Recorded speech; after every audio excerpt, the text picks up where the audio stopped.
এই অসহায় বৃদ্ধ মা এবং তার প্রতিবন্ধী ছেলের জন্য আমি বাজার থেকে একটা কাঁঠাল নিয়ে আসলাম তাদের খাওয়ানোর জন্য। দেখুন এই বৃদ্ধ মা তিনি নিজে কাঁঠাল উঠায় দিচ্ছে এবং তার ছেলেটি তৃপ্তি সহকারে কাঁঠাল খাচ্ছে। 20 মিলি। দেখুন এই মা তার ছেলের প্লেটে কাঁঠাল উঠায় দিয়ে তিনি নিজেও খাচ্ছে। এমন অসহায় মানুষগুলো তারা চাইলেও হাট বাজারে যেতে পারে না, এমন আম কাঁঠাল তারা খেতে পারে না। আমি এই অসহায় মানুষ দুটোর জন্য একটা কাঁঠাল নিয়ে আসলাম তাদের খাওয়ানোর জন্য। দেখুন এই অসহায় মানুষ দুটো তারা তৃপ্তি সহকারে কাঁঠাল খাচ্ছে।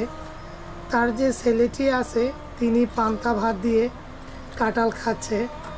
আপনারা জানেন যে গ্রামের মানুষগুলো কাঁঠাল দিয়ে পান্তা ভাত খায়। আপনাদের কিছু টাকা আমার কাছে জমা ছিল, তো আমি সেই টাকা দিয়ে এই অসহায় মা ও ছেলের জন্য এই কাঁঠালটা নিয়ে আসলাম।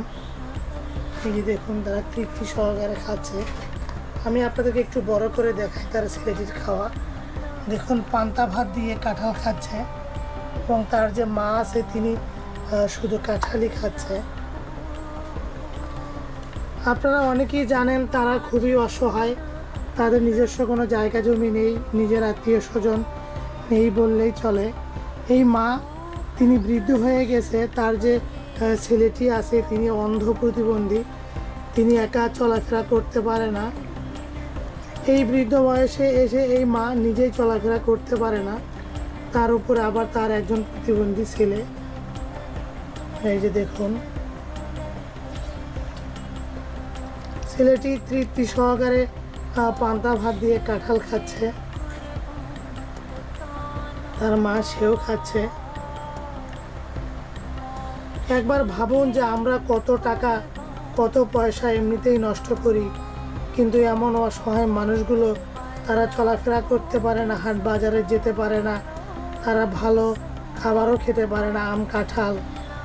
তো আমি নিজে তাদের জন্য এই কাঁঠালটা নিয়ে আসলাম যে তাদেরও খাইতে ইচ্ছে করে। দেখুন তারা খাচ্ছে কাঁঠাল।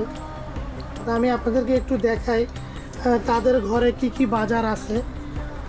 এখানে দেখুন এখনো এক বস্তা চাল অবশিষ্ট আছে, তাদের ড্রামে চাল আছে। এখানে দেখতে পাচ্ছেন পেঁয়াজ, এখানে একটা মিষ্টি কুমড়া, আলু, আদা, রসুন, পেঁয়াজ, মরিচ, এখানে তেল, সব কিছুই আছে।